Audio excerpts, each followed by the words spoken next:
Hello बच्चों, let's read the question. The question is most important criteria presently use for classification of living organism is option A anatomical and physiological characteristics, option B presence और absence of notochord, option C resemblance in external features, option D breeding habit.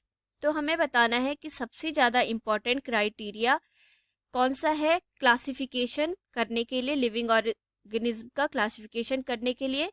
तो सबसे पहले हम इस question के की concept पर आते हैं. So the key concept of this question is taxonomy.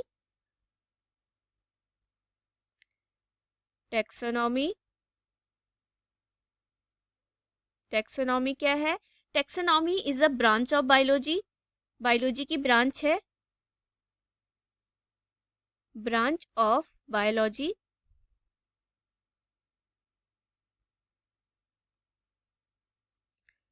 Which deals with the study of the collection, जो डील करती है कलेक्शन की स्टडी का. Study of collection, study of collection.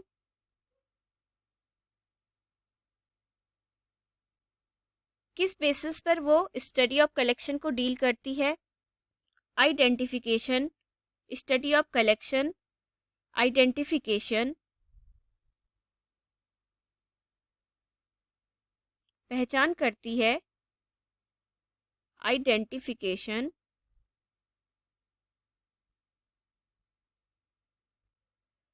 नॉमेनकल्चर,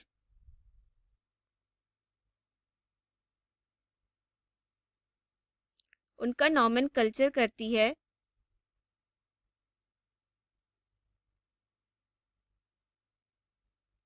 and classification of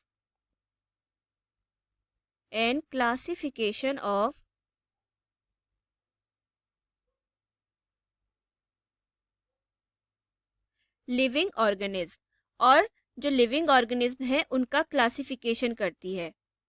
classification of living organism, जितने भी सारे हमारे जीव जंतु हैं सजीव, उनका क्लासिफिकेशन कौन करती है? Taxonomy.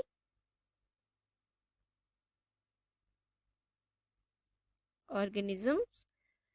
The basis of classification, तो जो ये क्लासिफिकेशन का बेस होता है, क्लासिफिकेशन किस बेस पर टैक्सोनॉमी द्वारा किए जाते हैं? The basis of classification is by the comparison of similarities.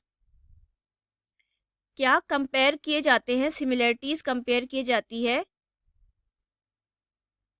Comparison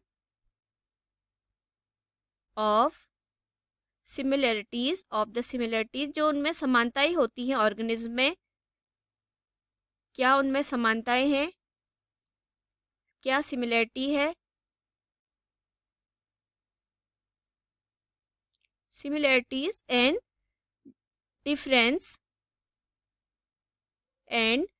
difference of, और क्या उनमें डिफरेंस है, क्या समान है, क्या उनमें भिन्न है, क्या डिफरेंस है?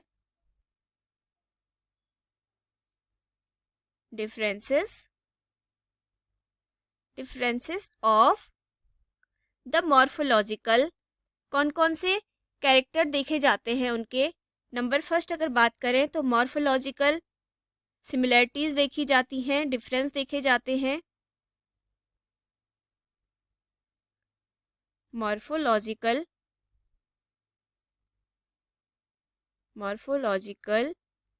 सेकेंड एनाटॉमिकल, किस प्रकार से वो एनाटॉमी में सेम है या एनाटॉमी में डिफरेंस है, ये देखा जाता है. एनाटॉमिकल. थर्ड फिजियोलॉजिकल, किस प्रकार से वो फिजियोलॉजी उन ऑर्गेनिज्म की सेम है या डिफरेंस है. फिजियोलॉजिकल.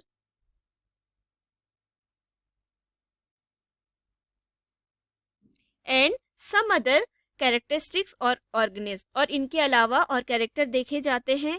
तो हमें क्वेश्चन में यही बात पूछी गई है कि सबसे ज़्यादा इम्पोर्टेंट क्राइटेरिया क्या है किसी लिविंग ऑर्गेनिज्म को क्लासिफिकेशन करने के लिए, तो है हमारा मॉर्फोलॉजिकल, एनाटॉमिकल एंड फिजियोलॉजिकल। तो देखते हैं कौन सा ऑप्शन में यही बात की गई है, तो है पहला anatomical right and physiological characteristics.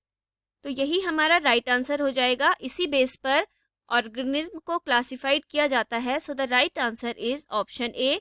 बाकी ऑप्शन हमारे गलत हो जाएंगे क्योंकि प्रेजेंस और अब्सेंस ऑफ नोटोकॉर्ड इस बेस पर नहीं किया जाता है।